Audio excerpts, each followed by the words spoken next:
Hey everyone, and welcome to my channel. My name is Giuseppina, and Giusi is for short. It's the short form nickname of my full name, Giuseppina, which is Italian, by the way.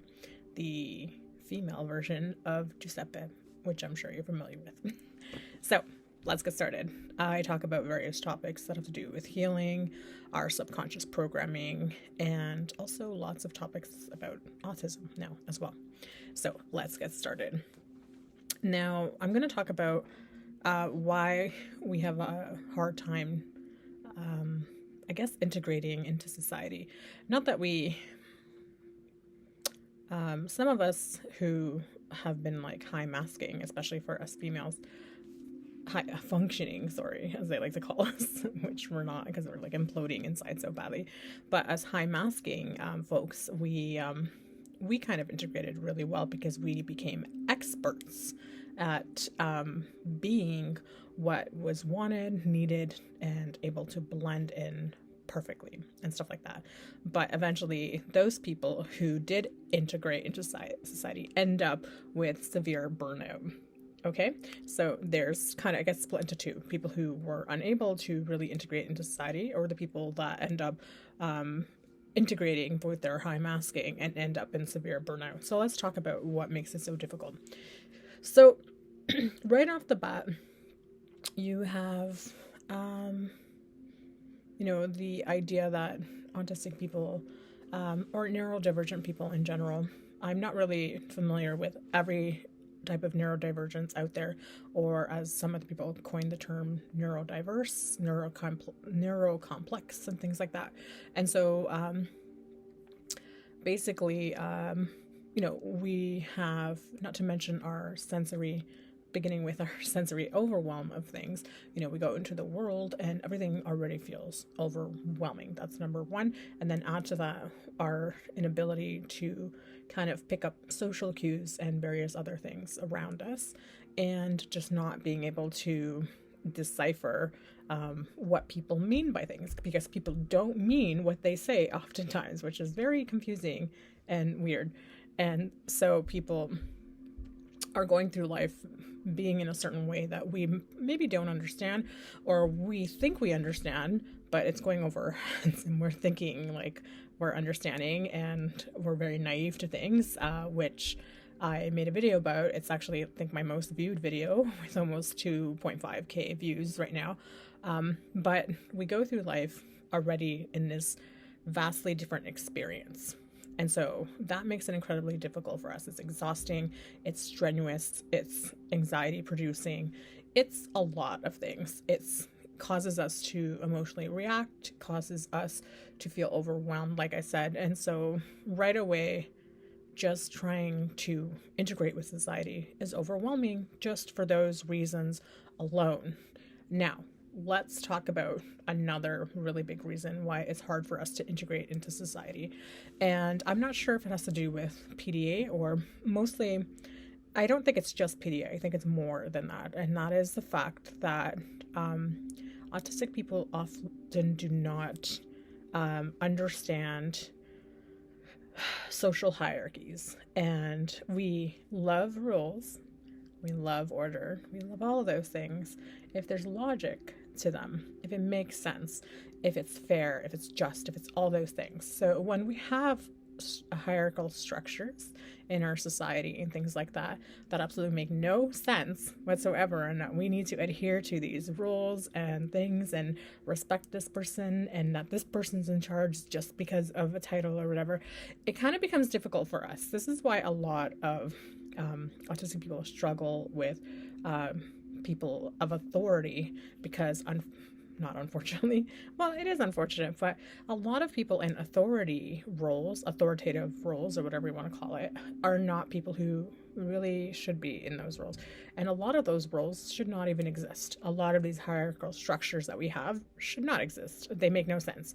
They really do not make sense. It's a way to create a system where everyone obeys the rules and just follows along without questioning. However, we don't operate that way. We don't want to follow along without questioning.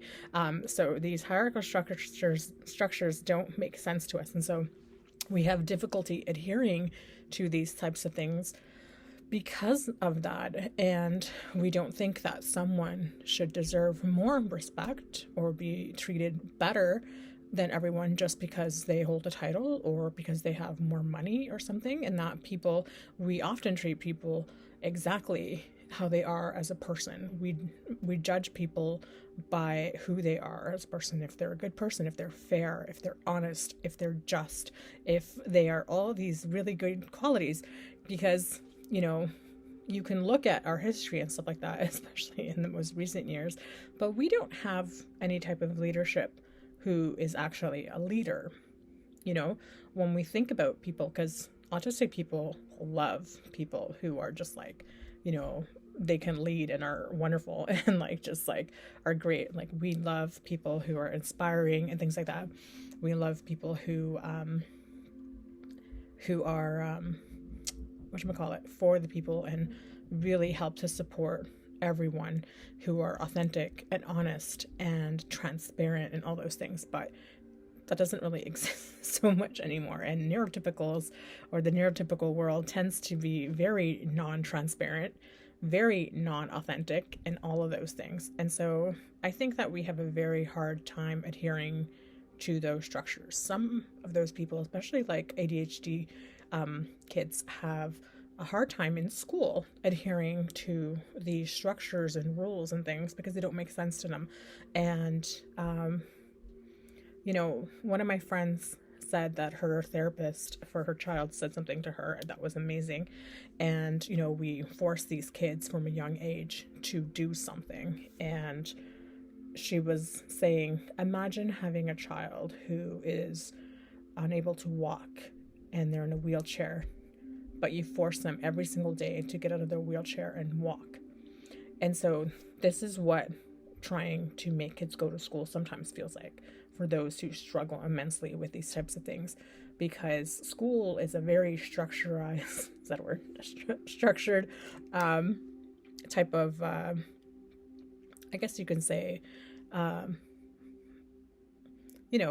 the whole idea of school, you can fight me on this one, but the whole idea of school is to kind of create people who are subservient civil servants and to fit into the lovely paradigms that we have as society for you to become a number. And they really, really mold you and force you to be in this role. And, we think about schools being a place of education, and that's wonderful. It's what it should be, but it's not like that. And we see that when we get hired into higher education, especially because of the cost of education here in North America, because it's, it's not cheap to attend school here. And so you don't have it becomes a place where only those who are more privileged are able to go. And even if you don't have the means and you get accepted for like school loans, then you're paying forever for these school loans with like huge amounts of interest. Anyways, I'm straying from the topic here, but my whole point is the school structure is already made for people to not thrive. They're already made that in a way that don't make sense to actually foster people's gifts and their strengths and their talents, to allow them to grow, to teach them life skills that will actually help them. None of our school structures are built that way. And it's purposefully, intentionally built that way. Let's be real. And I think a lot of autistic people know that. They feel it inside. They know that none of this makes sense. And when they continue to go into the workforce, they know that this doesn't make sense. This is why a lot of autistic people just get by on whatever jobs they can get, because they struggle with trying to fit into the social norms, because the social norms are BS. They really are. So a lot of the high masking folks like myself were able to get by. And, I had a really amazing job growing up for like a long time. I worked as a clinical research assistant at the hospital. And then I went on to study some more university. And then things kind of, as I got older, things started becoming more difficult for me. And so it just kind of changed. The landscape started changing to me. And then I would have these cycles of burnout, except I didn't realize that they were burnout at the time. And eventually it became harder and harder and harder for me to thrive and to do well in society. As of right now, I'm doing better than a lot of people, but I am significantly struggling because I am in burnout. And so once those high masking folks are in burnout, now our society is not built to support people who are struggling. As we can see, I don't know where you live, but we are having increase in people having, I would say a mental health crisis. Homelessness is going up and various other things that are occurring around us. And this is because people are just like really, really like pushed to the limits. And when you're in that severe deficit, it makes it very difficult to thrive. And they don't put the emphasis and priority on the things that actually help people, because the goal isn't to help people, unfortunately, and they may mask it in some ways to make it look like they care, but all political parties are the same, unfortunately, and I mean that, and they're all the same. They all are two sides of the same coin, unfortunately, and then it just creates this this very huge shift between division between people. And anyways, let's go back to the point. So all of us we're fighting. Neurotypicals are fighting, and everyone's struggling, and we're struggling even more because we can kind of see that all of this is a farce. We've already experienced difficulty adhering to what the social norms are our whole entire life, and some of us got really, really good and expert at trying to fit in. But like I said, you have people who are going to be really struggling with so many things because of that. So let's recap all of that. I know I was talking a lot, but it's all making sense in my head. Sorry, I'm a little tired. It was my birthday last week, and I had a lot of things happening all week, and then we just kind of finished it off yesterday, and so I'm still kind of trying to come down from that. Okay, so recapping. Autistic people have a hard time integrating into society because of all the things I said initially about our overwhelm, our sensory overwhelm, and just our inability to read social cues and all of that stuff. Perhaps like our naivety, as people say, and I don't. It's not that we're naive and like all these things. It's just that we operate at a level where we're honest and authentic and true and stuff, and other people are not. So we believe people at face value, and we realize that they are not true or honest and stuff. And it can feel like so confusing and all these other things. So that's the first part of it. And the second part is our ability to not adhere. Not ability, is that the right phrase? Our, the way that we don't like to adhere to hierarchical structures and things like that, and that we don't see any logic to them and things like that. And sometimes there needs to be hierarchy for things, but a lot of the ones that we have in our society, or that we should treat people in a certain way because of those hierarchies, and that certain people get more because of those hierarchies, make no sense to us. And so we have a hard time conforming because of also PDA, which I mentioned earlier. PDA makes it hard for us to do things that we're told and, just go along with it. When people, just because everyone's going along with it, like lemming syndrome, the lemmings that are going off the cliff and everyone just follows, like blind, obedient people. And we're like, no, we're not going to do that. I don't think so. So there's all these things occurring that make it very hard for us to fit into a society that is a box. This is the box, and it has to stay like this, the box. And there's no room for you to be any other way except this mold of the box. And so people, they color within the lines to stay within the lines of this thing and go along through their life adhering to these structures and so societal paradigms and things like that. And we don't. We have a very hard time with that, and for good reason, because it's all like it's all like a farce. It's all terrible. It's not designed for our well-being. It's not designed for our being. It's not designed for us to thrive and be happy and all those things.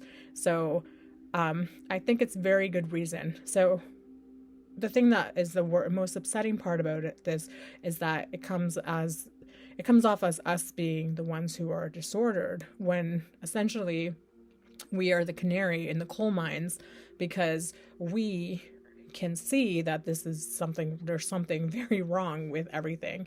However, we are the disordered ones. We are the ones with, that don't fit the box. We are the ones who are the misfits or the outcasts or whatever you want to call it.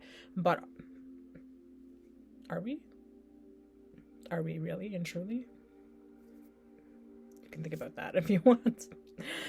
Anyways, so this is my 2 cents on why I think that a lot of us have a hard time with adapting, fitting in, and kind of just really scooching into like society and staying there and thriving in that, because it's just bogus. So that's my video for today.